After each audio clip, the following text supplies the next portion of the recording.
Напярэдадні ў брэсцкім райвыканкаме быў падпісаны дагавор аб супрацоўніцтве паміж Іглінскім раёнам Рэспублікі Башкортостан і Брэсцкім раёнам. О перспектывах узаемадзеяння і абмене вопытам паміж рэгіёнамі даведалася Мирослава Манькоўская.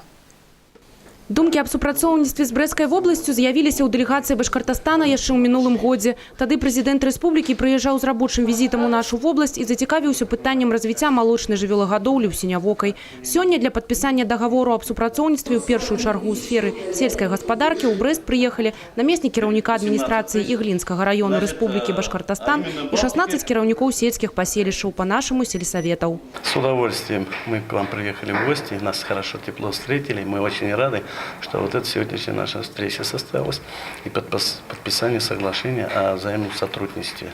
Конечно, мы знаем, в целом Беларуси все процветает, особенно сельское хозяйство, и в целом Брестская область. Значит, у нас намерение очень хорошее у вас принять опыт. К сожалению, нам еще надо трудиться, чтобы достичь ваших успехов. Брэсцкая вобласць стала першым рэгіёнам Беларусі, з якім вырашыў наладзіць сувязі Іглінскі раён. Для развіцця далейшых партнёрскіх і сяброўскіх сувязяў паміж рэгіёнамі Вільхавізаў запрасіў дэлегацыю райвыканкама Брэста на традыцыйнае башкірскае свята Сабантуй. Он спросил меня урожайность ваша на 46 центнеров по этому году в целом на круг по району. Улыбнувшись, сказал, у нас 16.